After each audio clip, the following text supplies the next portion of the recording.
And welcome back to the Krueg Show. Larry Krueger, Ryan Smith with you after Warrior basketball. Golden State takes a commanding 3-0 lead, winning tonight in Denver. 118-115. Golden State gets the win. And Ryan, what can you say? Playing good ball right now. Draymond Green looked great. Warriors get 80 points combined from Jordan Poole, Klay Thompson, and Steph Curry, and they win in Denver and go up a commanding 3-0 lead for Golden State. How you feeling? I'm feeling awesome. That was a great game. Man, that was the first truly great Warriors playoff game of the year. I mean, the other two were great as a Warriors fan, but that was awesome. Poole was the big takeaway game 1 and 2. I got to start off with Poole because he impressed me so much. That guy was getting banged around. At one point, he smacked the back of his head. I thought maybe he was going to be concussed. And then how about I thought it was slipping away. And then, all of a sudden he's back in the game. Boom, fouled. 2 free throws. Start of the fourth quarter. Boom, and 1.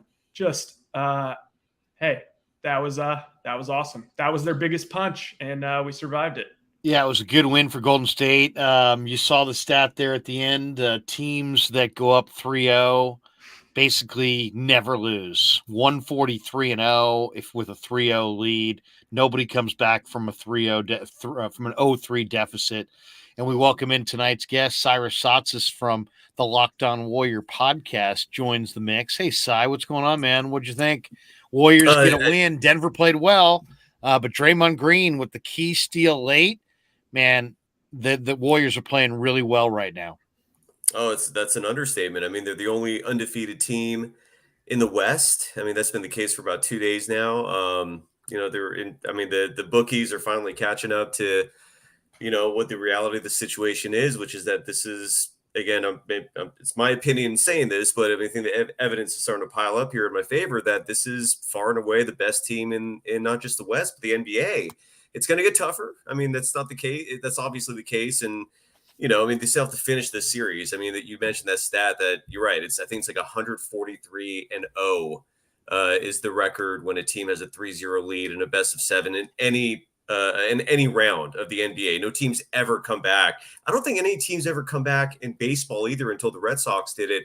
3-0 is just a daunting deficit. And, my stepson likes to use this word. He's 10 years old. He turns 11 in 3 days. He loves to play Roblox, right? That's what every kid plays these days. And he loves to use this word or phrase. It's called try hard.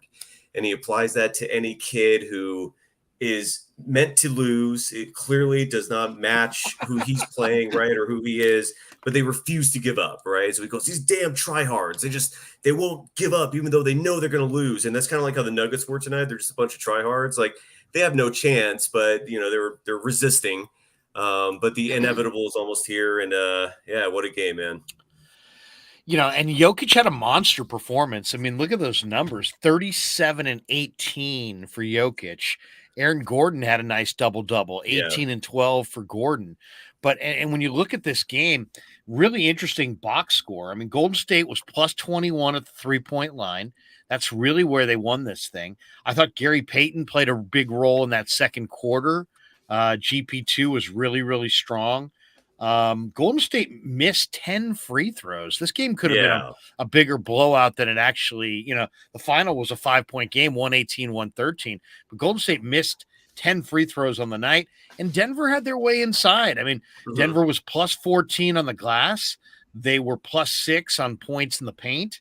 But I'll tell you, the one area where Denver needed to play well in this series, and Golden State has not allowed it to happen, is transition points. When you aren't when the other team's better than you offensively, you need to score in transition. And tonight it was 12-3 Warriors on fast break points. And man, you go look at game 1 and game 2. Denver, I don't know that they have scored 10 combined fast break points in the 3 games. They have totally taken away any and all easy buckets in transition from Denver. They forced Denver to beat them and their defense in the half court, and Denver hasn't been able to do it. So I love that element to this thing, because you knew Denver saw those first 2 games, guys, and you knew they wanted to get out and run and get some easy buckets.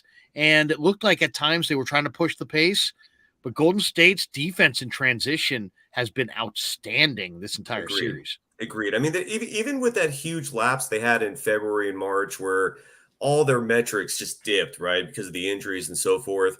But when the season ended, they were still number 2 in defensive rating, and they didn't dip that much in terms of total points allowed. Their defense has always been their bread and butter. And again, I love the analogy of these Warriors against the 80s, 90s 49ers, right, where everyone remembers these dominant offenses, and sorry, kids, for going back into the time machine. So this was back in the Joe Montana, Steve Young days, where all everyone talked about was Jerry Rice, the West Coast offense and how innovative it was, how explosive it was.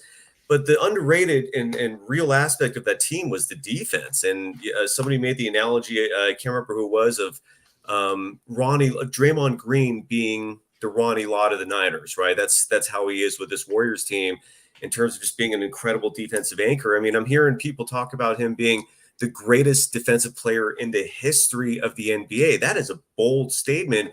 But when you look at the list, it's like Draymond, Dennis Rodman, maybe if you're really going to the time machine, Bill Russell, just because Bill Russell was not like a great scorer, despite the fact he won those 11 titles in 13 years. He averaged just over 18 points a game, but he was just an incredible defender and rebounder. And who? Jordan. And Michael Jordan. Jordan. I mean, pretty good absolutely. Defensive Player. Absolutely. Scottie Pippen. I mean, that whole Scottie Bulls Pippen. Team, yeah. We could have a discussion Gary about that. Payton But second. Gary Payton, yeah. Gary Payton the second, yeah. And the second, yeah. But this game, you talk about this was their first road game of the series, obviously, and that's where you see these subtle differences. This is why Aaron Gordon had his coming out game, right? He's one of these others, as you call it, who the role type players that when they're on the road, and they don't get that energy from the crowd, they struggle. And Aaron Gordon's been abysmal tonight. He scores 18 points on 12 rebounds. Sorry. Yeah. 18 and 12 for Gordon. Yeah, and then the Warriors at the same time, you also saw them struggling a little bit with the free throw numbers. Like you said, they missed 10 free throws. I mean, I think Steph very uncharacteristic. Very uncharacteristic. Yeah, Steph missed 2 free throws. Jordan Poole, who I thought is who won actually the free throw battle this year, he had the highest percentage in the NBA. He went 6 for 9 from the line. That was kind of weird.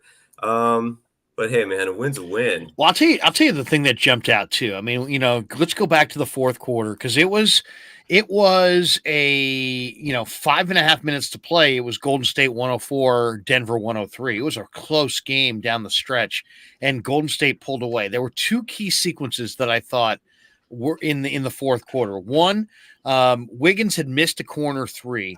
Jokic had made a layup. It was 111-109, and they cycled it back to Wiggins on a corner 3, and he knocked it down.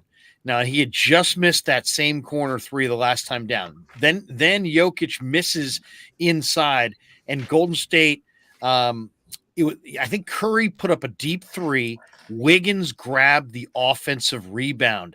It cycled back around, and they found Poole for a layup. Ridiculous layup. To me, those 2 hustle plays, I mean, one was a real hustle play by Wiggins, but both of them, the corner 3 by Wiggins, and then that huge rebound and cycle it back around to Poole for that bucket. Man, that was a huge two offensive sequence deal right there with about 4 minutes to play. I thought that was pivotal right there. I mean, Wiggins did not have a great game, but man, he really stood up and made some big plays when they absolutely had to have him down the stretch. Hey, Larry, just to add to that, I mean, I was going to bring up Wiggins because that was an unbelievable 3-play sequence for him, especially after missing that corner 3. And what you missed also that I wrote down in my notes is that the Jokic miss, Wiggins was on him. Wiggins was on his backside. He had him right underneath he's right next to the cup with Wiggins on him. And Wiggins elevated straight up in a way that I really haven't seen him do. He got up like Wiggins, high school mixtape Wiggins, and he got up and went straight and got a hand up there, and Jokic missed it. And Draymond Green, by the way, was playing with those 5 fouls, I think, for almost 5 minutes to go. That was sketchy. That was defense on a string, gentlemen. That was, we hear Steve Kerr talk about this repeatedly, and Stephen Curry references this as well about the team defense where they're playing on a string. They got each other's backs, and they executed perfectly. I mean, they had each other's backs, and the rebounding was an extension of that. They did lose the rebounding battle again. I think that the overall totals were for the Nuggets, they had a total rebound count of 44 to 30 for the Warriors. So they out-rebounded them by 14, and the offensive numbers were almost as bad. It was 11 to 4. I always look at the offensive numbers more so just because that represents second chance points. And that was a huge reason the Nuggets kept it close. But did you watch the TNT broadcast? Or did you watch the local broadcast? I watched TNT. So what, in your opinion, Barkley's never going to change his tune. But why do you think he has something against the Warriors? Because he clearly does. He denies it. When people bring it up, he goes, I don't have anything against them. But he clearly has an issue with the Warriors. Do you think it's the style of play? Do you think it's because he's a Phoenix guy? I'm so curious as to what his little embedded issue is. Barkley did light up Weber, 93 I was in at the that playoffs. Game. Yeah. Yep, I was at that game. 55-win Warrior team, and Barkley was at the apex of his Hall of Fame career, and he lit up Weber, a young Weber. Rookie, yeah. I don't know. It's a great question. Is it because the Warriors have gotten by without size, and he was an interior player, and he doesn't like, maybe he feels like the Warrior players are finesse players, and that if they had played in his era, they would have been muscled, D'd up, and maybe he doesn't give them the respect because they're playing in an era where they don't allow you to hand check on the perimeter, and you can't just muscle guys on the perimeter. It's the freedom of movement era, and maybe he feels like in his era they wouldn't have succeeded. I'll say this. I think Golden State right now is really a dangerous team. Now, I don't know if I would agree with you, Cy, that they are like the team to beat, but I'll say this. I saw the odds this morning. They're the favorite. They're the favorite to win the title right now. Team to beat. Yeah, but I'll tell you what jumps out to me, guys, is just that think about what they have right now. They have Poole in full throttle, Curry getting healthy, Thompson getting healthy. There's so little pressure on Wiggins, so little pressure on Porter, on Bielitsa, on anybody else to score because you're getting such great offense out of Poole and Clay and Steph. Those three guys combined for 80 tonight. 26 for Clay, 27 for Poole, 27, 3, and 6 for Steph. For Steph, did I say 26 for Clay, 27 for Poole, 27 for Steph Steph Curry. Balanced. Yeah, I mean, incredible balance. And then Draymond Green, a 6.5 rebound performance, but it was the assists. Draymond Green, 10 assists, and he had the key steal as well. And obviously, guys, that is the story here because Jokic is if he's not the MVP, he's the runner-up. Oh, he's winning it. Do you doubt that? Do you have any doubts he's going to win it? I think he'll win it, but it's neck and neck between him and Embiid. And I think the NBA, we've got lots of examples of almost like they switch years. Like, okay, Jokic won it last year. Is he going to win it this year? It's almost like it's somebody else's turn to win it this year. My guess is it would be Joel Embiid. But either way, you're talking about one of the best players in the entire league, and Draymond Green without any help at giving away 6 inches to him.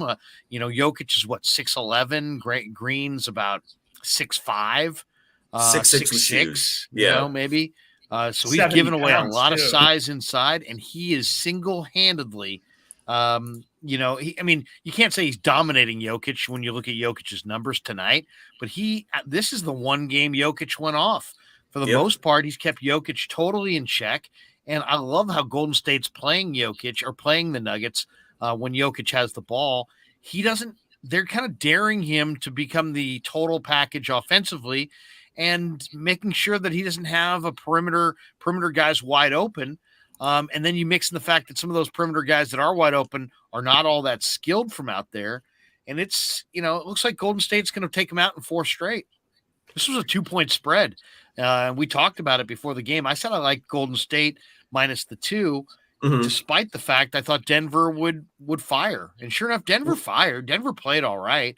But, Golden State's this is a bad matchup for the Nuggets. They don't have the firepower to run with the Warriors, especially when Jordan Poole is not taking games off. He's firing night after night after night after night. The greatest move that Kerr made in this series was bringing Curry off the bench and allowing Poole to keep his regular season rhythm right on through in this first round. And if that continues, the Warriors are going to be a nightmarish out for anybody in any round. I mean, you're right. The way Poole's going right now, it's hard to beat this team.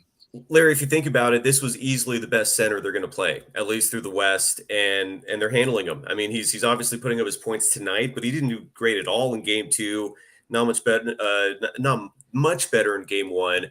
And Andre Iguodala, I mean, this is a guy who missed Game 2, and it was really ambiguous and vague and unclear the reasoning behind why he was out. All we heard specifically was neck spasms. And then Jared Greenberg, the courtside reporter for TNT tonight, great reporting on his part. He did some research and found out that the neck spasms were so severe that he couldn't even turn his neck. So it was a serious condition that Iguodala was dealing with. And Iggy went to an acupuncturist in the Bay Area, and that was the magic solution. It was the elixir that fixed his neck issue, and that monster dunk, I mean, that fourth quarter. And he was doing great D on Jokic. He was holding his own.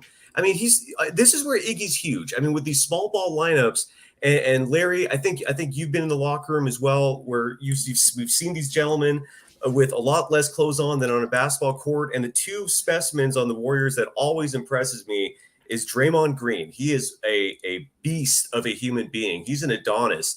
And Iggy's not that far behind, man. These gentlemen take care of their bodies. They're physically just monsters. And it shows on the court when they're manning up against Jokic, who outweighs them by 50 pounds. Where does this series go from here? Does Denver get one game, or do the Warriors finish them off in 4 straight? And would you rather see Golden State be challenged a little bit in this first round, maybe lose a game, just from the standpoint of you do have some young players, and let's see how they bounce back, how they handle a defeat?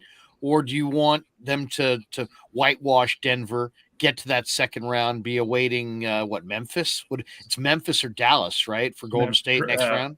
Grizzlies. Who won that game today? Grizzlies or Timberwolves. Grizzlies came back 20 points. Grizzlies won. No, not that game. It is going to be one of those seasons. Who won the Mavericks game, though? I did not follow that. Dallas won with no Luka.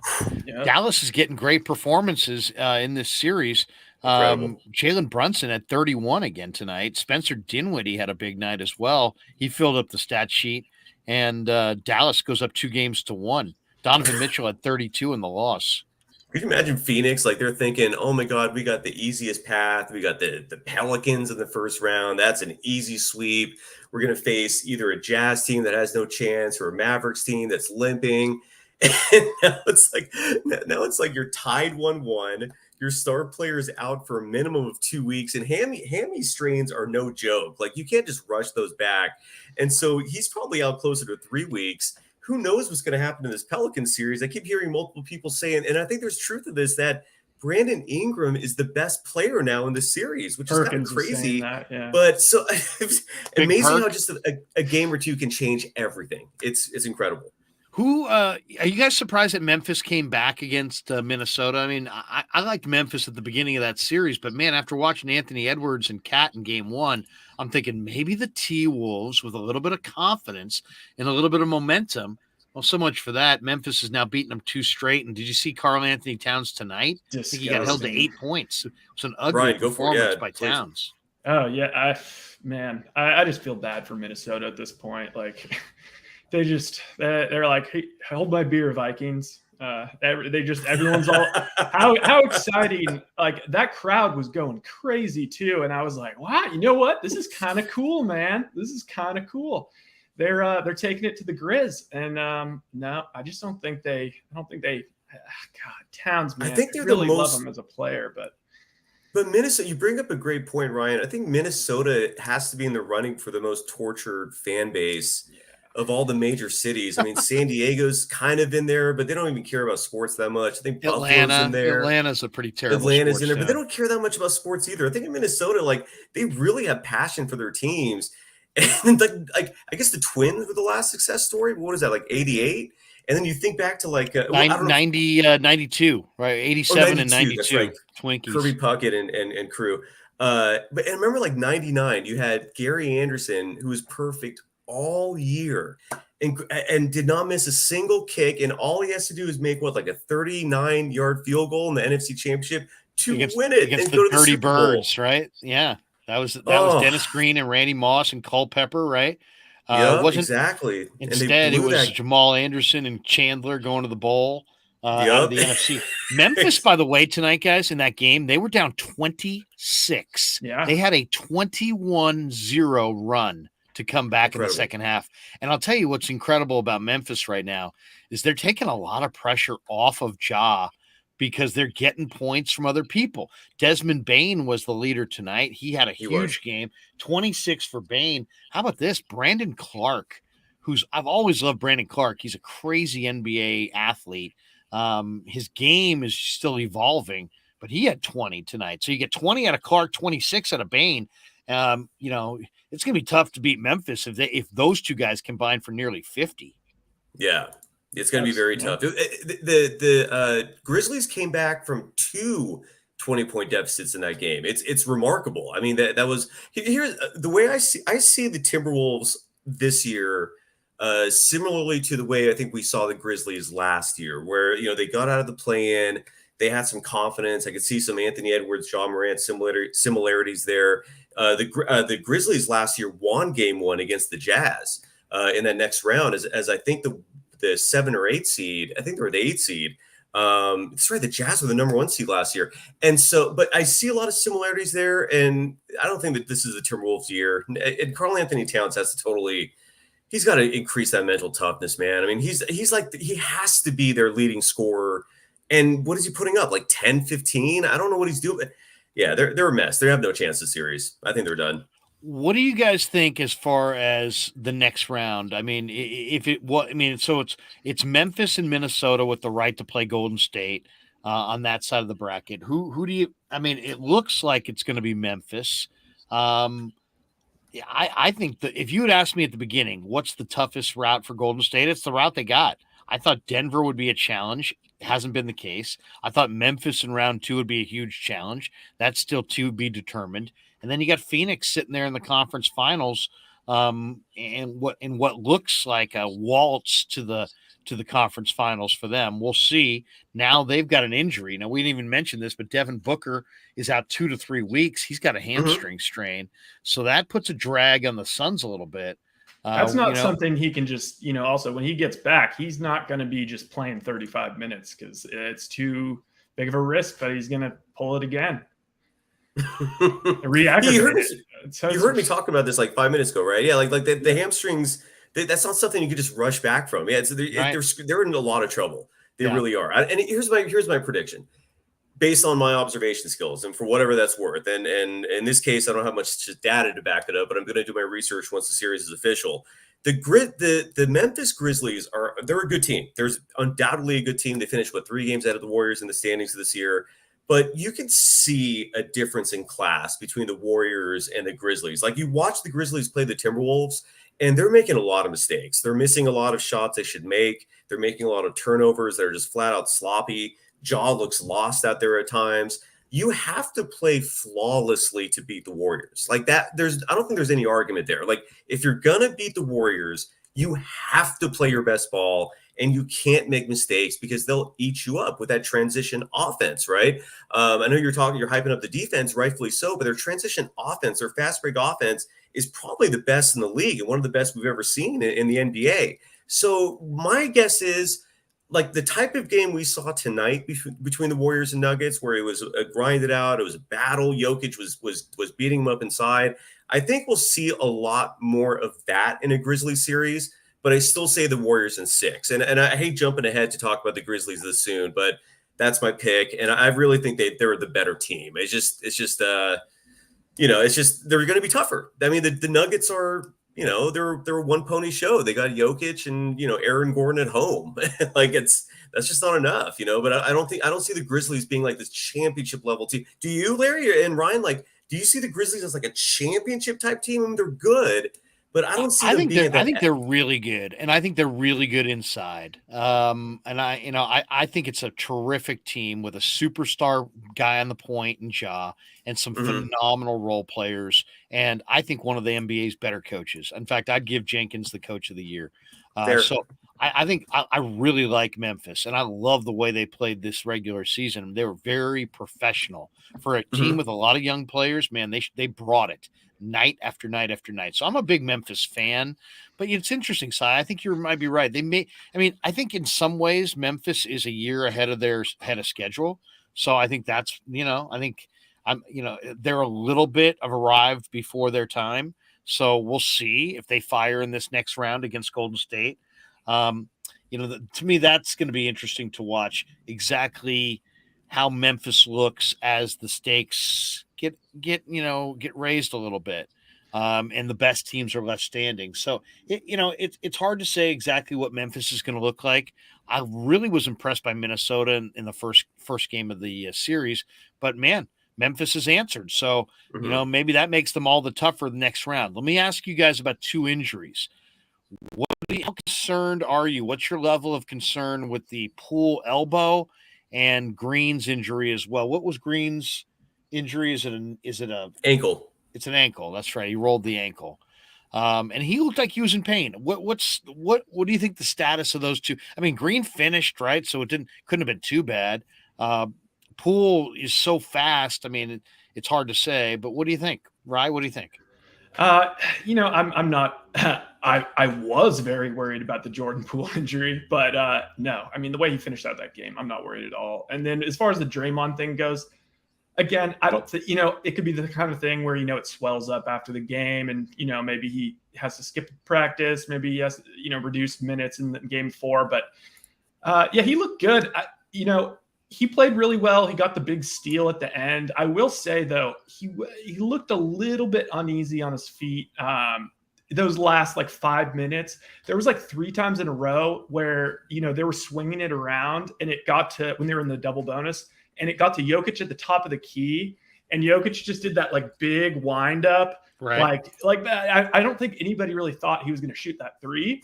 And Draymond bit on it every time, and he bit on the 3 fake, and then Jokic gets by him, and then it was foul. That's how he started picking up those fouls. But no, I'm not concerned about either. What about you, Si? I lost concern. I was concerned at first because Jordan Poole looked like he was in clear pain. He left the game.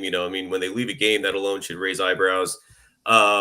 But then, the commentators made a point that put me at ease, which is that they weren't putting ice on the arm or the elbow, whatever. It was a forearm, I think. They were putting a heating pad on it. And they said, and the moment I heard that, I was like, all right, so there's no swelling. So it could be a myriad of things going on there. It could be a spasm. I don't know what it was, to be honest. I don't think they ever figured it out, but he came back in. And when you look at the stats for Jordan Poole tonight, it's sneaky good. I mean, I think we're going to talk more about it as it gets revealed. But he was 9 for 13 from the field.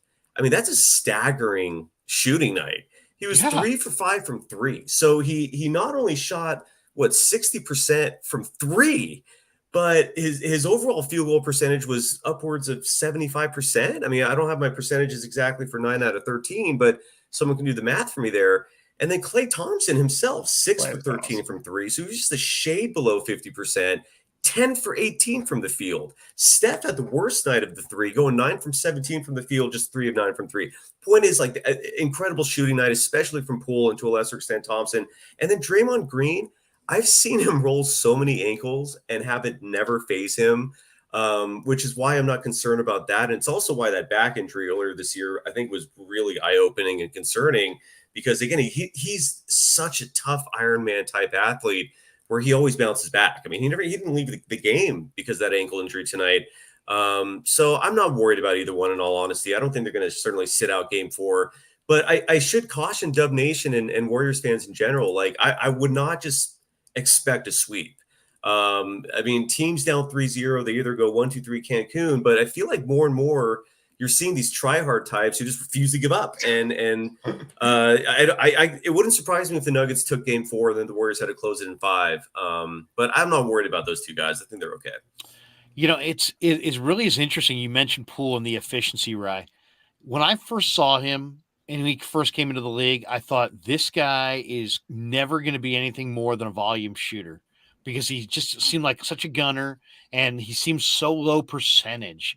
And when the shot went, it looked pretty, but there were so many times where you're like, is this guy a pure shooter or is he a volume shooter? Is he ever going to be an efficient player? And to see him playing with tremendous efficiency in this setting, his first NBA playoff series, makes you kind of go, wait a second, what is the ceiling for Jordan Poole? And then the other thing, and I know you guys have watched the Warriors through the years like I have, doesn't it feel different this year as far as the Warriors they've always felt through, even when they had KD, I always felt like they were totally reliant for any kind of real offensive spurt on Steph. He was so much the engine. But now with Poole going off and Poole being this incredible athlete who can put it on the deck and beat you to the rim, and he can arc it, arc it high off the glass on one of those one-handed runners and lay it in. So you got to play off him, but then he can drill that shot in your face if you do. To me, now granted, maybe it's because Poole's starting and Steph's coming off the bench. Maybe that's part of it. But guys, to me, this series feels different than the Warrior past runs. And I'm trying to put my finger on why. And to me, it's that I don't sense they don't seem reliant on Steph. It doesn't seem like you're sitting there going, when's Steph going to catch fire? When's Steph going to put them on their back? When's Steph going to do it all? It's like, I'm not saying you forget about Steph, but Poole is so spectacular, both in range and off the deck, putting the ball on the floor and going to the rim, that it's created a different feel about Golden State offensively. And it just doesn't feel like teams can blanket Steph the same way defensively and turn off Golden State's faucet. Now with Poole and Clay and Steph and the surrounding cast, I don't know. Poole has given them a factor, has made an impact where Steph can just relax and kind of settle in. It doesn't feel like it's all riding on him. Give me your reaction to that. What do you guys think? I mean, we've all watched the Warriors for years. This is, they've been a borderline dynasty. Does this year feel different to you guys? For me, yeah, it actually does. Even thinking back to the KD time when he was here, and it was like, if they're not getting anything going and Steph's kind of getting blanketed, they just toss it into KD, and he's just kind of standing wherever he is, toss it to KD, single covered, boom, bucket. But the difference is with Poole is it's like he's doing the Steph where he's running all around. He's running all around off ball. So it's like you have these two guys running around. And it's just, I don't know how it does feel different. And also I'll say on the Memphis point, because I think last time I said I think they'd be a really good matchup for him. So last year, when you think about the play-in game that they lost, it went to OT, right? Last year, I want to say did that go to OT? The Grizzlies game? Yes. Yeah. Okay. The one game. So if you remember, Steph still had a fantastic game, but I mean, Dylan Brooks didn't leave his hip the entire game, and he was doing a lot of things to be annoying. But Brooks was on him the entire game, and they were double teaming him. And if you remember, Steph was incredible. He couldn't get the last shot off in regulation because he was so draped. And then he did not have a single shot in overtime. So think about that. This year we have Poole. They can't do that. You want to leave Dylan Brooks on Steph's hips? Oh, and we didn't have Clay. So it's just like, I mean, it's a completely different thing. Granted, Ja, I guess, has taken a next level step up. But yeah. By the way, how many Warrior fans, guys, were calling for at different points in the last, let's say, year and a half, They need to add Bradley Beal. Think about it. I mean, if they had added Bradley Beal, they ultimately would have been blocking the development of Jordan Poole. Wait, I mean, Larry, look, there's no way around that, right? Real quick, Draymond, I heard it through in our pre-meeting. I heard the broadcast on in the background, Draymond talking. I didn't fact check this, but he said that Poole last year was third team All G League. He was. I had Kevin Dana, insane. the voice of the Santa Cruz Warriors, on Locked On Warriors today, and we talked a lot about Poole just because he spent a lot of time with them down there, and that is correct. He was part because they had the G League bubble, yeah. and Poole was a part of that. So yeah, that is true. Yeah, that's a weird thing. I heard that today as well.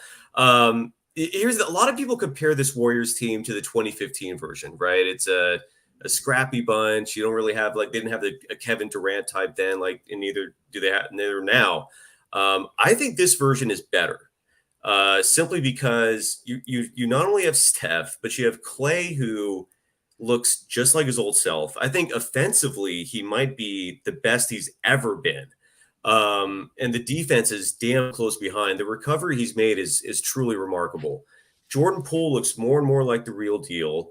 I mean, the consistency is showing because not only has he outperformed all expectations in these 3 playoff games, but he also racked up over the last 19 games of the regular season, 20 points or more in 18 of those 19 games. I mentioned this numerous times now, and the one game he didn't, he still put up 19 with 11 assists. But you also have Otto Porter Jr. out there, who is a 3-point threat, and he stands 6'8". He's played in well over 40 playoff games just before this year. You have Andrew Wiggins, former number 1 pick. I mean, Wiggins is very comparable to Harrison Barnes was in 2015. Maybe you could say Otto Porter Jr. is comparable to perhaps Sean Livingston, but then you also have Gary Payton II, who is just has an incredible impact, not only defensively, but offensively.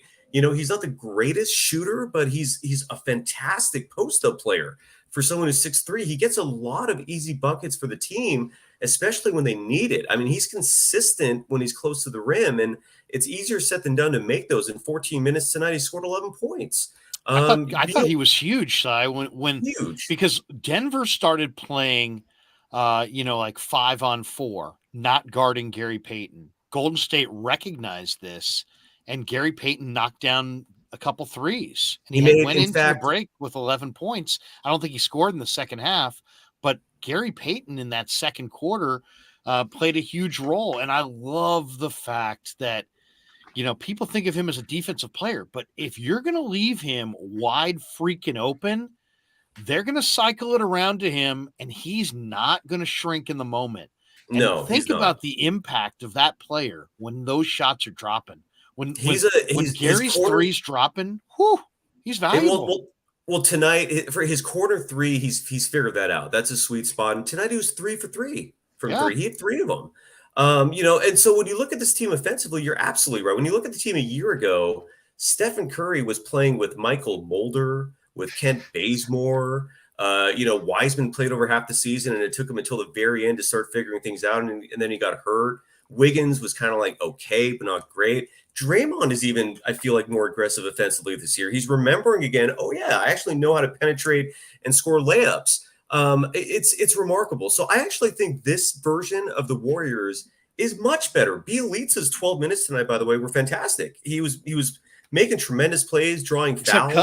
Cousins just worked him though. Cousins was great for the first half. Cousins just said, "You know what, Bielitsa, I'm putting my hip right into you. I'm moving you anywhere I want, and I'm just going to take it right at you to the rim." Cousins outclassed him in the first half. First half, yes. Did whatever he wanted. But second half, Bielitsa kind of held his own, and because he had to, because Looney got in foul trouble, Draymond was in foul trouble, and Bielitsa held his own. I mean, they needed him. I wish they would have played Kuminga. I feel like tonight would have been a great opportunity for him. But and I want to add this as well. The Warriors, this in terms of the playoffs, what this reminds me of is this could be like the 2018 first round. The Warriors played the Spurs and took a 3-0 lead on them, and then actually lost game 4 in San Antonio, and then they finished the series in game 5. So I just want to remind people, don't just expect the sweep, because anything could happen. These are a bunch of tryhards, and they might come out and win. So Yeah, Jokic doesn't want to get swept on his if he was, about to win Awesome. another MVP. Kai I'm Golden Bowman State. from last year. I'm listening to their names in your comment section. Kai Bowman, my God, what a Wanamaker. great sign. Kai Bowman. Yeah, seriously. What do you think of Sean D, who says Poole is a superstar? Is that overzealous? Is that going too Yes. far? Yes. What is Jordan? Do we know what Jordan Poole's ceiling is right now? And No. what ultimately do you think? Where does he top out? Is he a very good player playing in a hot stretch right now, or is he a borderline all-star? I mean, I think he's kind of proving, guys, that he's a max contract guy.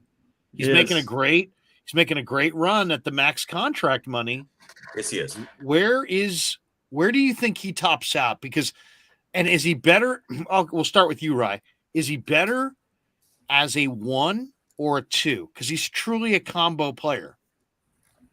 Yeah, I don't even think it matters. I think he can play either. I think he's Steph. A bit like basically. I think he basically is Steph. I mean, that's the kind of position I think he's going to play. I think, he'd still benefit from having like a Draymond out there to, find him. But I'm more and more convinced like he's a max guy. And you know what I was just thinking, and, of course, this is a little bit of optimistic thinking on my part, but, we think about this. We extend Poole. Wiggins has one more year. Maybe Wiggins is willing to kind of renegotiate. All right, Wiggins, we paid you a max contract, but do you think you can take a little less? And maybe Wiggins steps into that Andre Iguodala 6-man role so we can make room for Poole in the starting lineup. That's not what I've heard. My understanding is that I don't even want to. I don't know if it's worth going down this road right now, but I'll just say this: like Wiggins wants max money. He's given every indication he wants his next deal to be ceiling type dollars. There's no chance in hell the Warriors are going to give that to him. So I'm envisioning Kuminga stepping in, not if but when. It really look. First of all, Jordan Poole. I don't think it's we just can't make a judgment yet, right? I mean, his ceiling is limitless. I mean, the playoffs are where you make your name, though, and he is true, but it's only 3 games. It's only 3 games. I mean, if they win the championship, then let's have that conversation. But 3 games is just still too soon. He's never made an All-Star game. I mean, it's the potential is limitless, but let's give it some time before we start calling him a superstar. Could he be like the Kawhi Leonard, like on the Spurs, where he's the young guy, but then all of a sudden he might, who knows, he might be the best player in the finals right now and wins Finals MVP, that kind of thing, maybe. I'll say this: he's better than Nico Mannion. Well, it's funny we laugh about that, Larry, but Nico Mannion could be a guy that comes back next year and actually contributes solid minutes. I mean, he's what playing about that a pro guy? game. What about the guy in New Zealand who shoots like a 87% from 3? What's that? That's another one. Giddy, I think his name is Josh Giddey. I think, right? Isn't that his name? No, not Giddy, not Giddy. The guy the Warriors had. The Warriors got, Look up his name. He was a college I forgot player. his name. No, he was like I know what you're talking about. He was in the summer league this year. But Poole's better than Nico. He's better than Smiley Geach. Well, again, that I never got on board with. But Nico, when Nico came out of high school, he was a top touted, he was a top 5 prospect. He just didn't really match up in college, and then he left after 1 year and was a 2nd round pick. The potential for Nico is shocking. Like, we're laughing about this. Justinian Jessup. Justinian Jessup. There you go. Yeah. Anyways, but. Justinian Jessup. That's a great name, by the way. Justinian Jessup. That is a great name. I mean, what can you say about Poole? I thought Kerr did the right thing by putting him in there. I didn't know where this guy's game was going to go, but he just gets better and better and better and better. And if you listen to Draymond and some of the other players, they'll say, hey, man, this guy works at it. He's the first guy in, he's the last guy out. And he's got right now a rhythm that it's going to be very difficult to disrupt. I mean, that's how are you going to disrupt it? How are you going to disrupt it? How do you disrupt it on the floor? Oh, I know. They can spread the floor. There are all kinds of options. He's quick as heck. He can get to the rim. He can shoot with limitless range. Cy, you've watched the Warriors probably the most of the 3 of us this year. how do you think teams ultimately do slow down Jordan Poole in these playoffs? Because he's playing with tremendous confidence, and it seems like it seems like the perimeter shots are falling, and he always has the ability and quickness to put it on the deck and go by you. So he's got a lot of options. He always seems, when the ball swings to him, like a guy with a lot of options. Yeah, I've been posing this question all week on Locked On Warriors. There's two questions that have stumped everyone, and I'm curious to know if either of you can answer this. One is, how the hell do you stop Steph, the pool party, and Clay? How the hell are you going to do that? And two is, have you ever seen anyone meteorically rise like Jordan Poole has ever in the history of the game?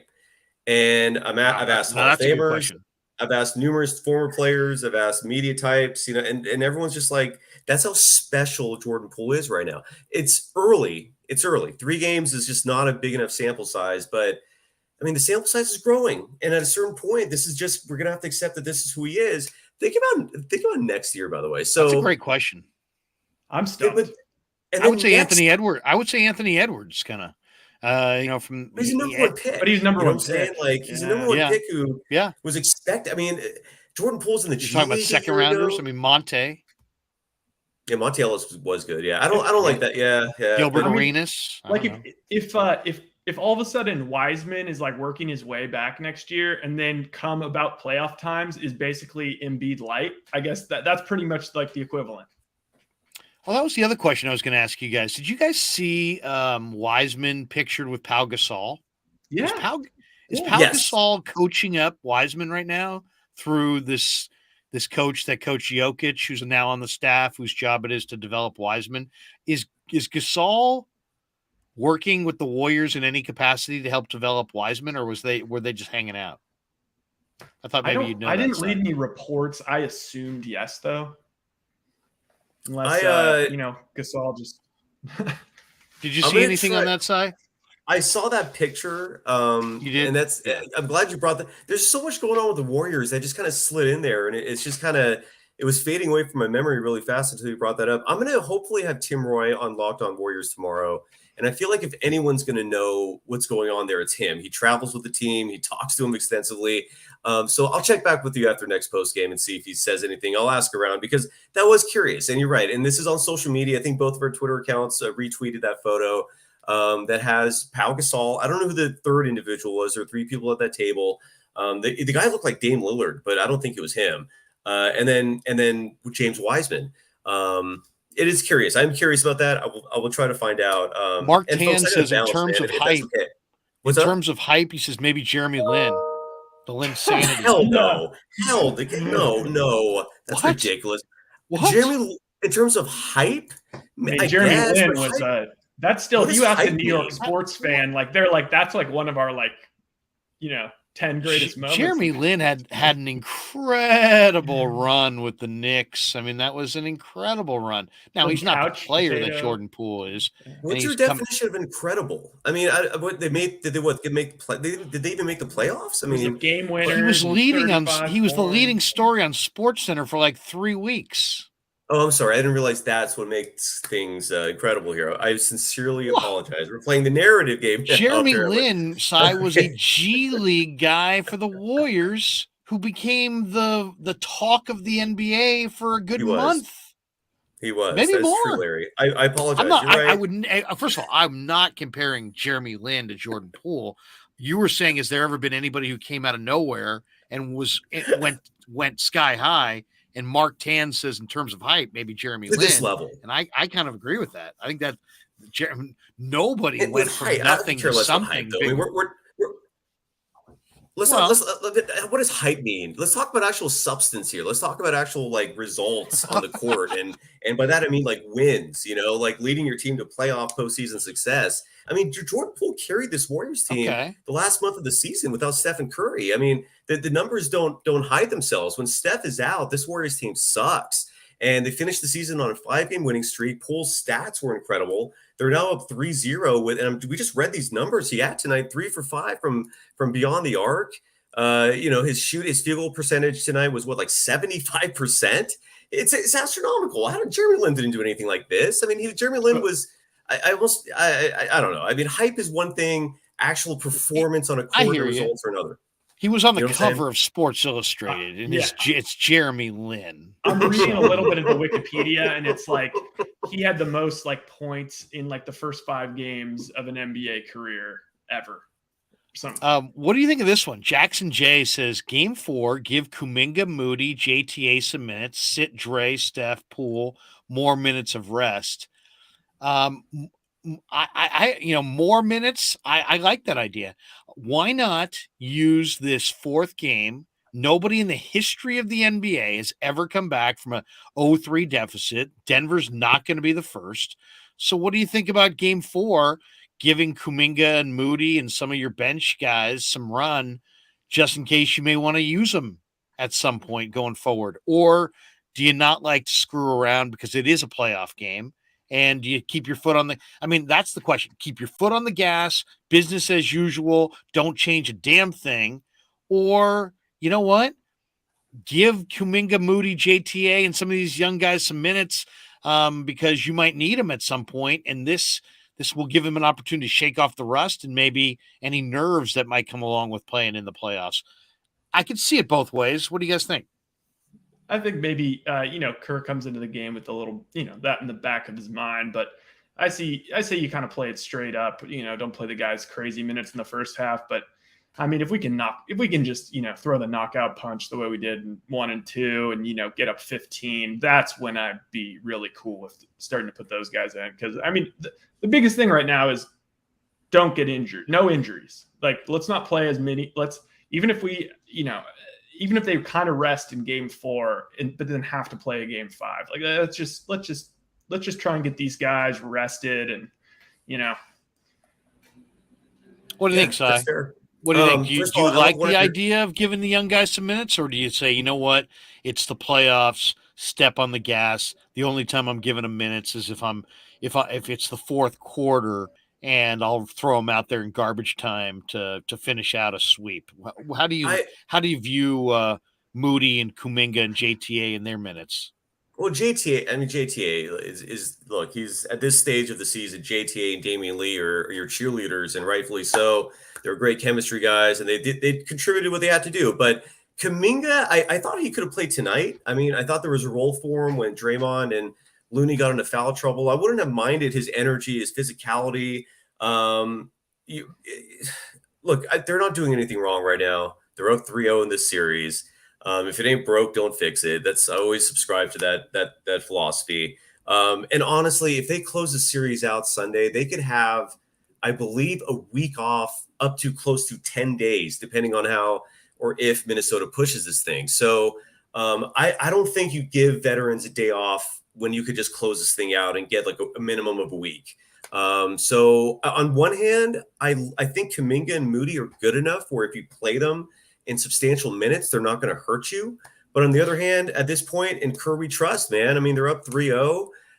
They're the favorites now, according to Vegas, for the world title. I mean, people are recognizing again what we all saw back in October, November, December. I mean, this shouldn't be that much of a surprise. It's like the downfall coincided with injuries, and they're healthy now, and they're resuming what they were doing before. And so I'm going with stay for the course. That is what I recommend. I'll push back on that just from the standpoint of I hear what you're saying, Si, but they are the smallest team left. It's not like they only have Kevon Looney at the 5. I mean, there are teams that have 3 and 4 big men, and Golden State doesn't have any big men for the most part. So what do you recommend?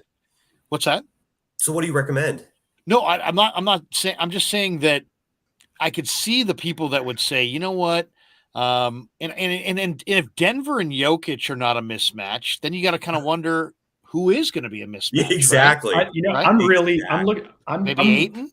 I'm curious to see if the Grizzlies put Adams on the floor versus us, because that was a big adjustment they made. If you saw, he played a bunch in Game 1, and I think he got like 2 minutes in Game 2 and barely played tonight. I'd be interested to see if they want to put him out there because we have a disadvantage for size, or they just are just like, man, he can't be in here because we're running too fast. And don't forget, Adams and Draymond Green have a history. I mean, let's not forget it was his groin that was being kicked by Draymond. But Draymond can handle Steven Adams. You know, I mean, he's a player that you're right. I don't think we're going to see Steven Adams much in that series.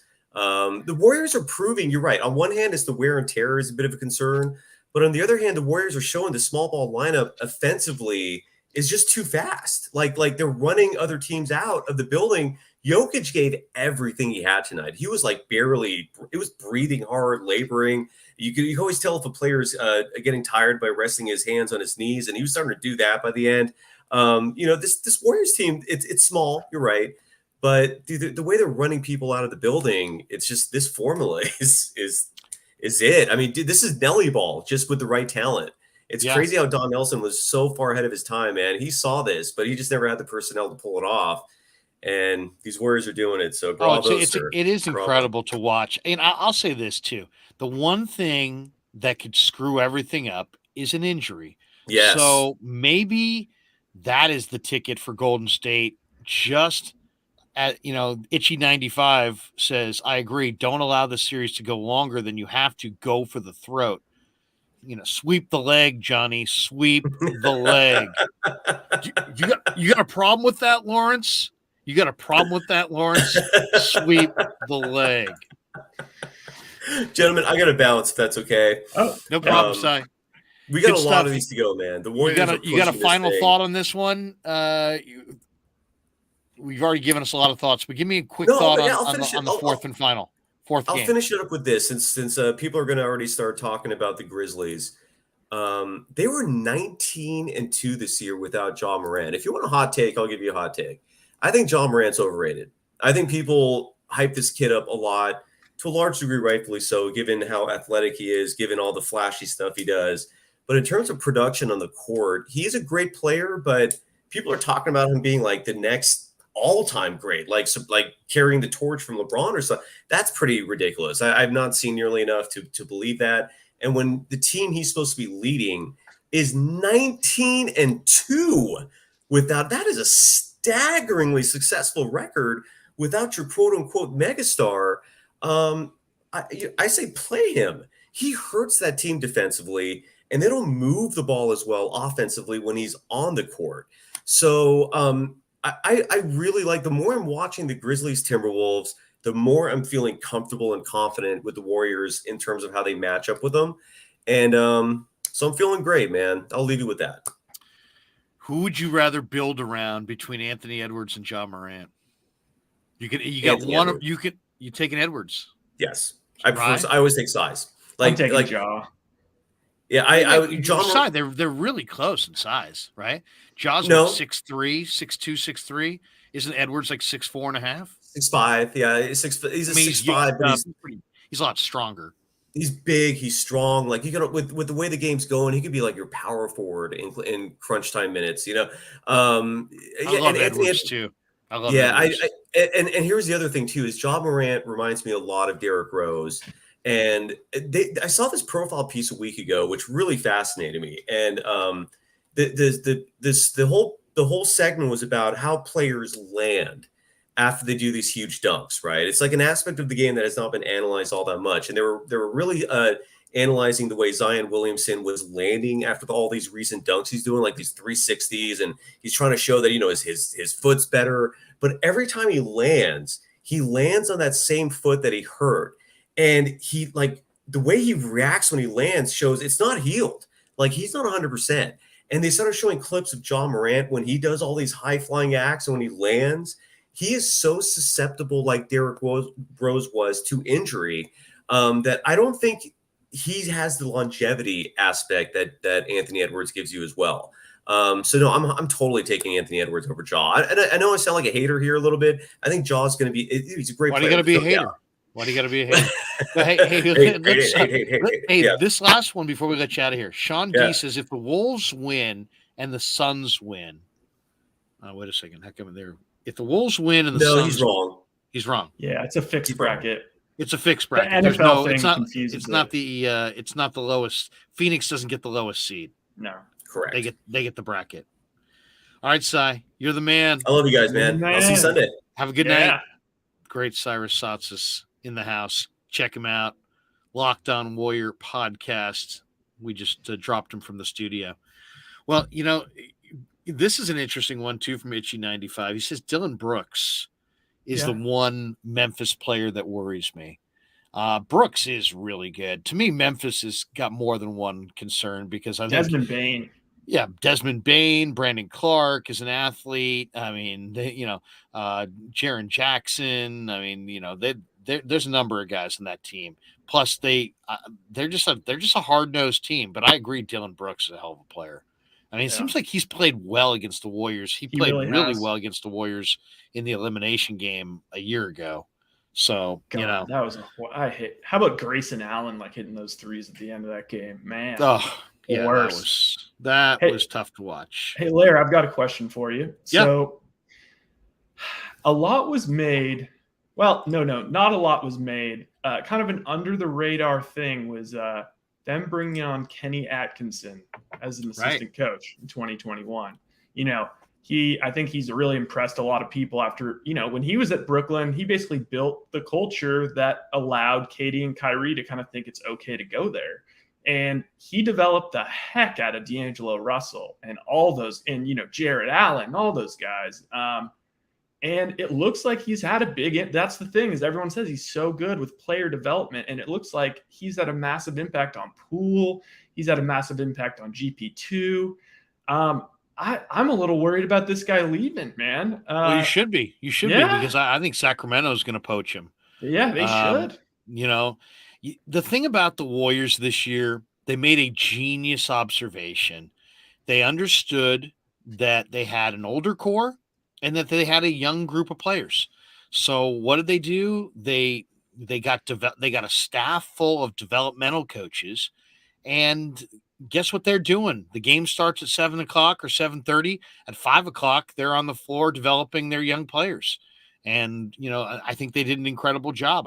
There's just no doubt in my mind. Now, we unfortunately, Rye, didn't get to see Wiseman at the NBA level, but in the G League, he was flashing some incredible things. So I think it's pretty clear that his game, despite the fact we haven't seen it, has developed. Kuminga came along nicely as the year went on. Moses Moody, the same thing. Jordan Poole is an obvious one. So, I mean, I think Golden State understood that they had a young group and that while the minutes were going to be sporadic and were going to be inconsistent, that they needed to not just win a bunch of games this year, but develop the back end of their roster and their young talent. I would say this has been one of the most successful years in Warrior history from the standpoint of they missed Draymond for a huge portion of time. They didn't have Clay for half the year. They never got Wiseman back. Steph had regressed, I think, significantly, and yet they won the third most games in the entire league, and they developed their young players. I mean, Kuminga, Moody, and Wiseman, I think they all developed. So, I mean, I think they were right to prioritize development. And I think it's a copycat league, and I think teams are going to copy them. I think people are going to look at what they did and the development of Jordan Poole, especially if Poole is a big story right now. But if Jordan Poole carries this right on through and Golden State is somehow able to get by Memphis, knock out the Phoenix Suns, and win the NBA title, and Jordan Poole is a 20-point scorer the entire way, maybe in the starting lineup the entire time, that's going to be like one of the biggest stories in the NBA playoffs is the emergence of Jordan Poole. And at that point, I think people will start to highlight the player development side of what Golden State went through this year. And that's where I think a guy like Kenny Atkinson, not just Kenny, but I think Kenny will get a huge lion's share of the credit. I think those coaches are going to be valued. I think they're going to be poached. I think they're going to be picked off. Young teams like Sacramento that have some good young players. They're going to look at Kenny Atkinson and say, you know what? We can do that as well. Let's try to make the playoffs, but let's really prioritize, almost like 2 games every night. We got our 5:00 action where we're developing our youth. And we got our 7:30 tip where we're trying to make the playoffs. So, I think Golden State is a trendsetter on that front. Yeah, and I mean, I feel like I'm very, very locked into the NBA, and you just don't really hear anybody. You don't really hear about other teams kind of utilizing their G League affiliate the way that the Warriors do. I mean, it seems like they're just they are. It seems like they're the one team that's like really taking advantage of having a G League team and being able to develop draft, feeling free to be able to draft players, send them down to the G League. They know they're going to get developed. I mean, how many guys went from G League to on this? I mean, how many guys were on the G League, bouncing back and forth last year? I mean, let alone Jordan Poole. And GP2 has been like a G League lifer. And man, Juan Toscano Anderson last year, it's pretty phenomenal. It really is a cool thing. You see it now in the draft. I mean, the NBA draft is, and we talked about it last week when we had Larry Harris on. It's very much a developmental draft. You have young international players coming from all parts of the globe. The vast majority of the top players in the draft, because of the way the rules are structured currently, they play 1 year. They play 1 year in college, and then they come out. So what do you have in the draft? You have some 4-year players who have had a lot of development. Then you have the highest talents, the highest rated talents typically are the freshmen who played 1 year. Then you have guys who chose to play internationally and not play college ball. It's very much a speculative draft. And so you're getting younger and younger players into the league. And then what do you do with those young players? Do those young players sink your franchise like they have in Sacramento and so many other spots because they're just not ready to play and they're sitting there and you got a 15-man roster and you got 3 or 4 guys that are just too young to contribute? That's how you wind up in the lottery every year. But man, if you can use that developmental league, and I just think the developmental league is huge. I mean, I was talking to Tom Tolbert about this. I mean, when he played in the 80s and 90s, if you weren't in the rotation, you sat the bench. That's it. Absolutely. You sat the bench and you'd collected rust, and maybe you'd get a little extra run in practice because the starters were not, were being rested, but you didn't get those game reps and that game experience. Now, Warriors come home, they might play on a Monday night. They may not play again till Friday. They'll send guys to Santa Cruz in between, and suddenly you'll see a guy look like he'll come into a young guy who hasn't been playing will step into an NBA game, and because he's gotten run in the G League, he looks like he's in rhythm, and he's actually playing with some confidence, and he starts knocking down shots, and you're sitting there going, wow, look at this. That was kind of a rarity back in the day. Why? Because you weren't playing. You weren't playing enough to get in any kind of a run. And so when you did get in the game, you were very conservative. You didn't want to hoist a bunch of shots because you didn't want to get stank eye probably from the rest of the team. But how do you, if you're a shooter, how do you get a rhythm? You got to fire, you got to take some shots. You got to hoist a few up there. So now I just kind of like the way of the G League where you could be home for a 10-day period, and yet your young players may play 1 game at home, a couple games in the G League, and maybe a second game at home, on the homestand, and they're developing. And then the other thing is not every team in the NBA, I believe, owns their developmental team. Exactly. Yeah. So the Warriors do. Yeah. So like the Warriors scheme that Kerr runs and all that's what they run at Santa Cruz. So if you're in Santa Cruz, you're practicing what the Warriors NBA team is going to ask of you.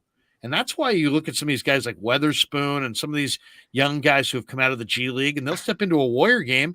They might even get a little run, a few minutes, and they look totally comfortable because they know the offense and they know like what's expected of them. So to me, I think not only do the players win, the team wins, but the fans win because the product is better when these guys have a little bit of development and a little bit of, they're not so rusty, as opposed to there are some teams you might sit at the end of the bench for 2 weeks. You might get barely any game time at all. And then all of a sudden you're thrown into a game. Well, if you don't have that the G League run to help you, you're probably out of rhythm. And if you're out of rhythm, you're not going to make shots. If you're not making shots, you're not going to be trusted. And just the quality of overall play is not the same as it is with the current G League. So I love the, there's been some real positive developments through the years in the NBA. And one, without a doubt, is the creation of the G League. 100%. And think about also, for some of these teams, I'm sure it's like, if you're a young guy and you're trying to make it and you get sent down to the G League, it's like, man, I botched it. Now, I'm stuck in the G League now. But think about how cool the vibe probably is on that. I don't know who the G League coach is or much about the coaching staff, but they're able to tell these players, look, if you bust your butt down here and you're going to get a chance. You not only are you going to get a chance, you have a chance. Look at Jordan Poole. He was in the G League and he proved he worked hard and he proved that he deserved to be back up there. And now that guy is making $150 million. Look at Gary Payton II. He was 28 years old in the G League. Most guys would quit. Now he's a vital part of a championship contending team. It's just an awesome thing, man. It really is. Yeah.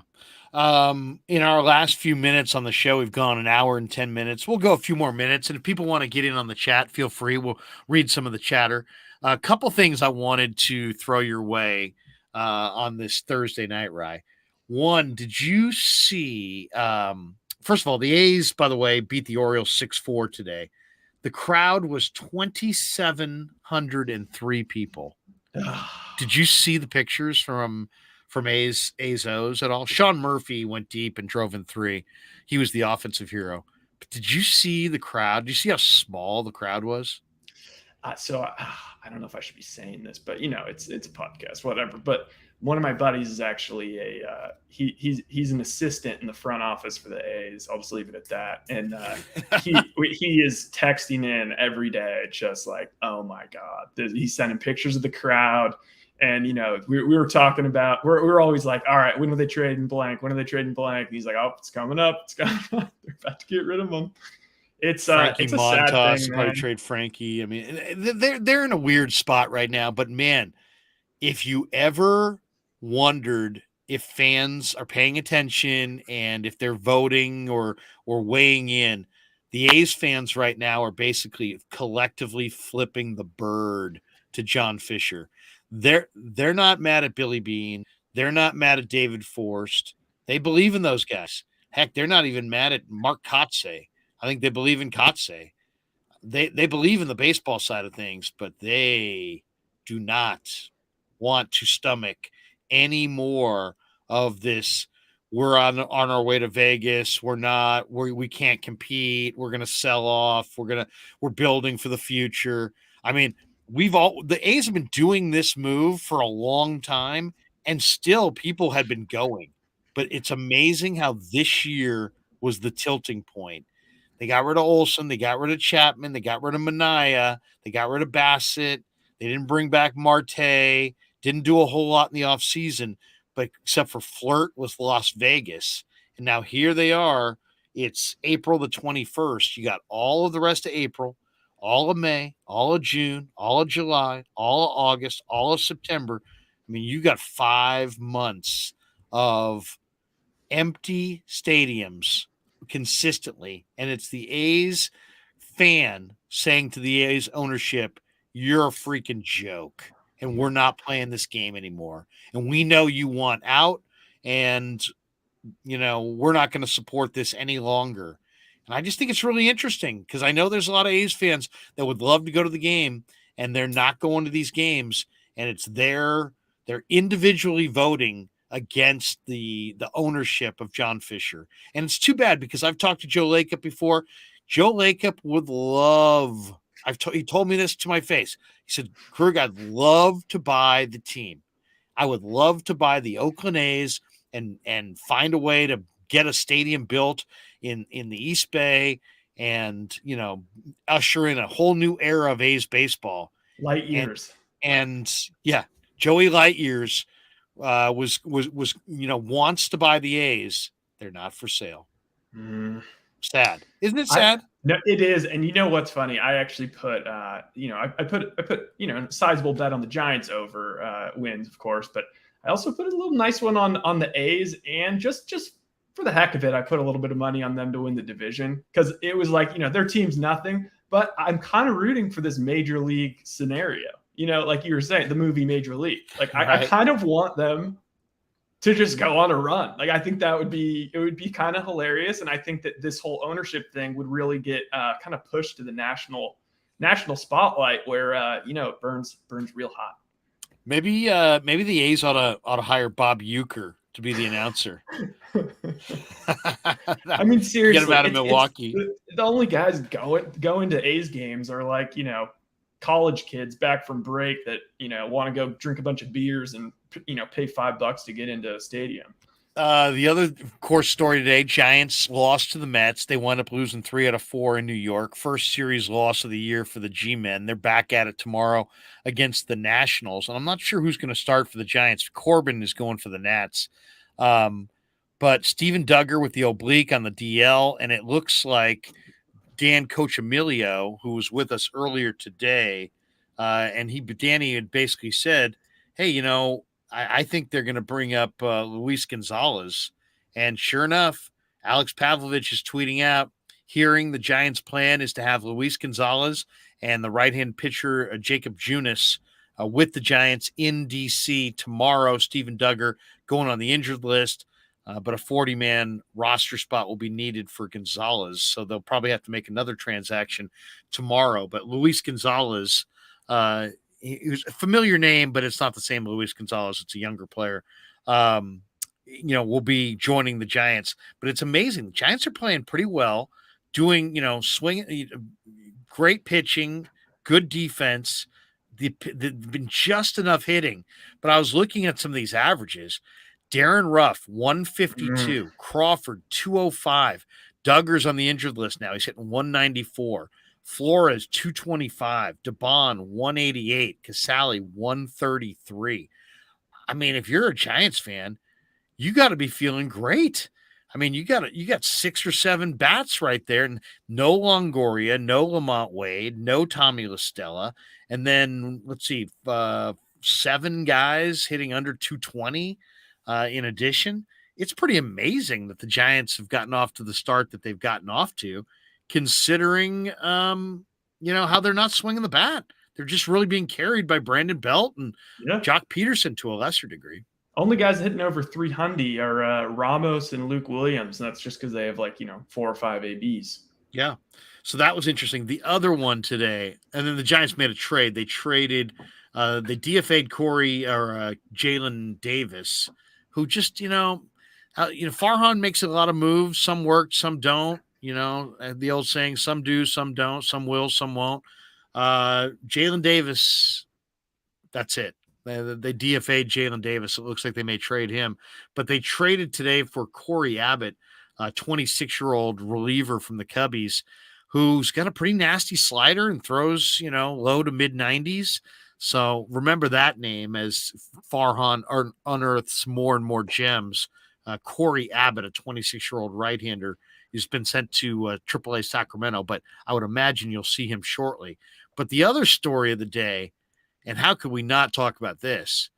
Iron Mike Tyson on a flight throwing hands on a guy. A guy sat behind Tyson and started talking to him. And then I guess he started getting aggressive with him as far as what he was saying to him. And Tyson turned around and just pummeled the guy, bloodied his face. I mean, who talks trash to Mike Tyson? I mean, seriously, who talks trash? It's like that Once Upon a Time in Hollywood. Have you seen that movie, the Tarantino movie? Yeah. Like the Brad Pitt scene with Bruce Lee, and he's like, my hands are, registered as lethal weapons. Like if I murder someone, I go to jail. And Brad Pitt's like, yeah, he's like, if you murder anyone, you go to jail. It's called manslaughter. But that's what I thought of. I was like, is it? Can he even punch people? Like, are those not registered as like a lethal weapon or whatever? Like those things are going too fast. When he posts those Twitter videos or Instagram videos, man, he's still got so much power. I mean, seriously, at that point, if Mike Tyson is like a couple seats in front of you and he's throwing blows, Do you hit the the stewardess button and be like, "Excuse me, can I get some more pretzels?" You're a couple rows back. Yeah. Ding. Yes. Do you have any salted peanuts? I'd like another bag of salted peanuts. Excuse me. There's an attack going on. I'd love to think that the air marshal's just sitting right next to him, and he's just like, I'm gonna take a pass on this one. Are the air marshals still on the flights? Oh, I've only seen them in movies, really. Yeah, I seriously, if they're on the flight, I've never seen them. Stupid dumbass child says, Larry, are you going to get SF Giants locked on Giants people on your show? Sure, why not? Well, I'll say this: tomorrow night we're going to be on after Giants Nationals game 1, and Evan Wiebeck from the San Jose Mercury News will be joining us in the post game tomorrow night. So we're looking forward to that. He's a great young writer who does a bang up job covering the Giants for the Merc. And then Saturday, if the plan is to do a post game, we'll have to see how it goes. But I believe Ned Coletti might be back with us on Saturday for a little Giants Nationals post game. And also tomorrow, Jack Hammer is going to stop by. We'll talk a little bit about Debo and the NFL draft. Well, you got to. Debo has been the hottest story all day. Nationally, even. Yeah. Yeah. I mean, you gotta comment on Debo. I mean, I don't know what to make of this at this point. He says he wants to be traded. Tony Pauline says the Niners have offered him $19 million per year.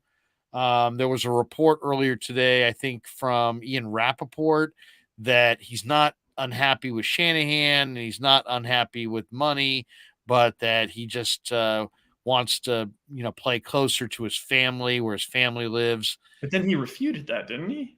I think so. It's all very confusing. There's reports and then refuting and then brothers. And yeah, I mean, okay. So if you had to say between proximity to South Carolina, money, or his usage, what do you think ultimately he's most frustrated about? Money. It's money. It's all money, right? It's not about his usage. He's the guy who coined the term wide back. Yeah. Yeah. You know what? Also, I don't know why this didn't pop into my head, but someone, obviously this isn't going to happen, but the Diggs trade model where, you get rid of Diggs, first round pick, and then you take Justin Jefferson. I forgot about that. Well, I'm totally on the, Notre Dame. What's it? Kyle Hamilton. Yeah.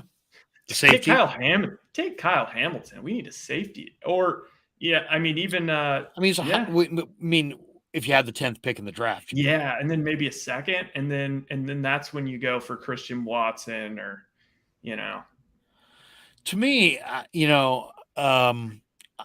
I understand the people saying, don't trade Debo. And it sounds like the 49ers have basically kind of dared teams around the league to offer them a king's ransom, making it perfectly clear that they don't want to move Debo. And so, but ultimately, if Debo still wants out, how long can the 49ers really stay with this? We don't want to move you. If he doesn't want to play for you, it'll be interesting to see. Would they rather pay him or would they rather trade him?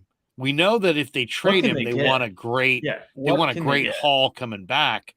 But what we don't know is exactly how open or not open the Niners are to a Debo Samuel trade. I know they don't want to give him away. I know that they understand his value, but I just kind of wonder, if somebody met their price, and I don't even know what their price is, but it sounds like it's very, very high. I wouldn't doubt that they've called, the Jets, or when the Jets have called them, where they said, you got 4 picks in the top 38. We want all of them. We want 4 picks in the top 38. And I don't know that the Jets would do that. I don't think they would move 4 and 10, but they're desperate. They're desperate. Yeah, I mean, you have to see, you got to get a weapon. I'm sure this is what they're thinking. You got to get a weapon because you got to see you got to take all the excuses away for Zach Wilson next year, and you got to see what you have.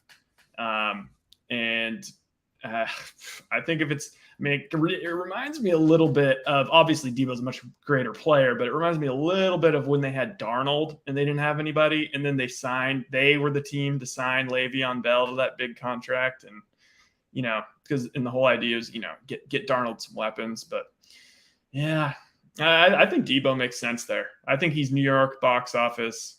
I think they'd love it. It would be interesting to see how the 49ers view this whole thing, because to me, I love Debo Samuel, and he's a great player, but he's one player, and he's a player who's going to probably get hurt.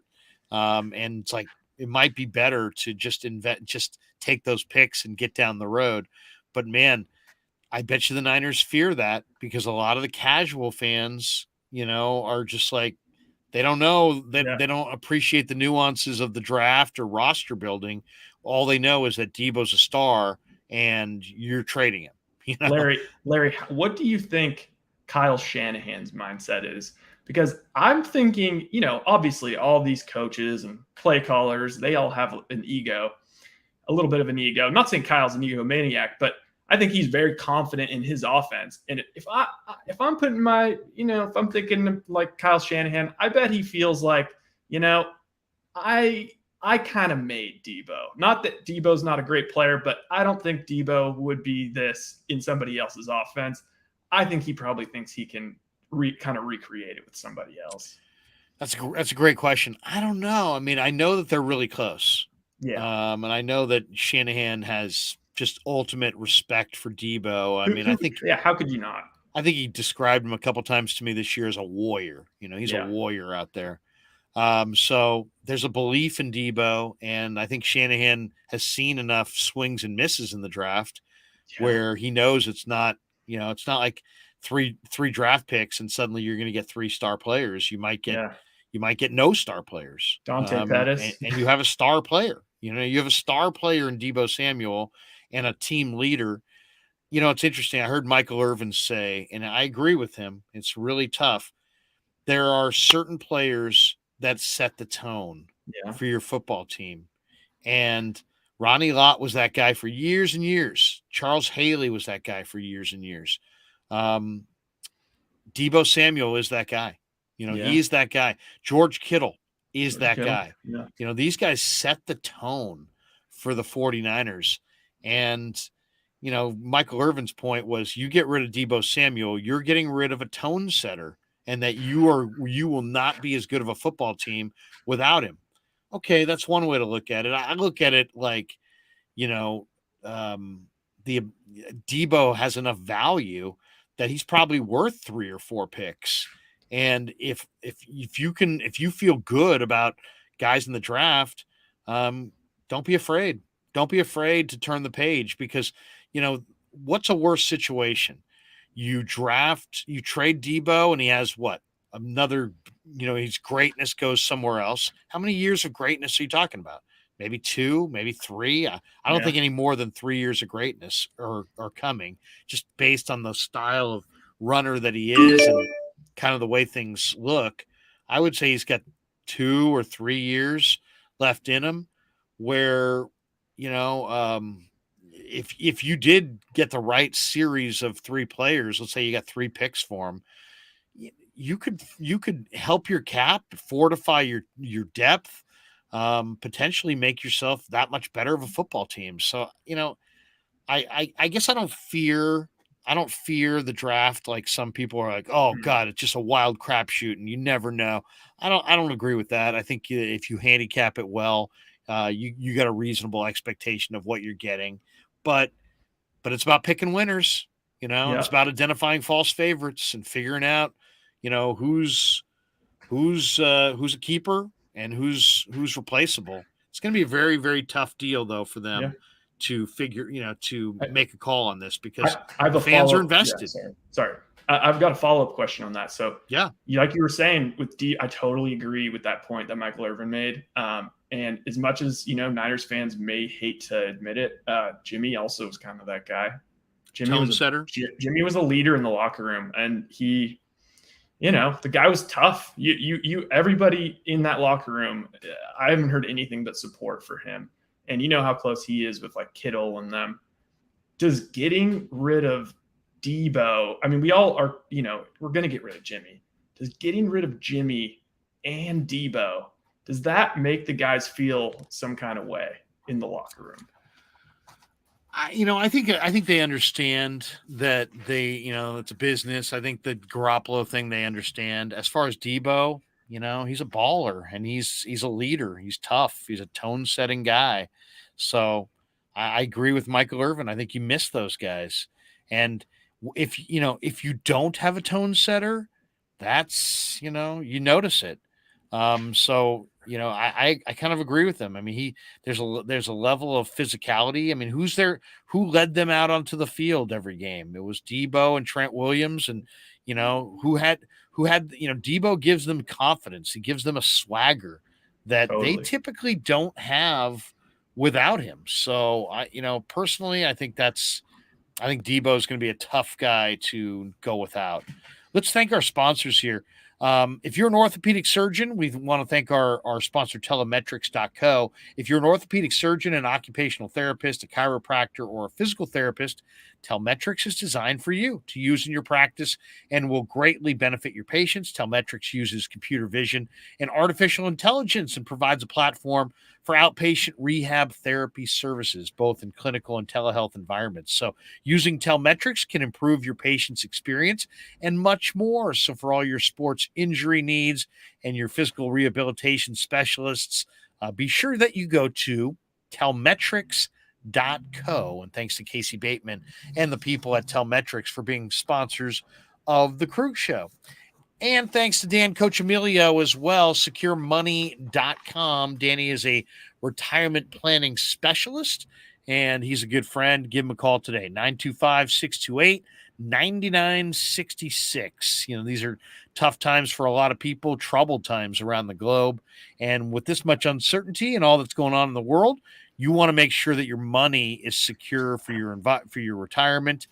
He's got 25 years of experience. He's born and raised right here in the Bay Area native, and he can help you get an immediate 10% premium bonus on your principal retirement account. So give Danny a call for an appointment today, 925-628-9966, securemoney.com. Dan Cochimilio, once again, 925-628-9966. And thanks to Dan and all the good people at securemoney.com for being sponsors of the Krueg Show. Well, you got a final thought? Quite a day today in sports. We've been really busy running around doing a lot of stuff. We had a Niners Nation live stream. We've talked a lot of Debo. We've talked Giants Mets today. We talked Warriors Nuggets tonight. A lot going on, man, and we're in like the hot spot for Bay Area sports right now. Crazy, where there's just so many things going on. But you have a final thought on the day that was in the Bay Area sports world? Just go Dubs, man. It's just I'm just feeling better and better about this team. I'm going to start sounding like Cyrus soon. Yeah, well, no, I mean, seriously, we didn't know what we were going to get in the first round. And what we've gotten Jordan Poole playing at a really, really high level.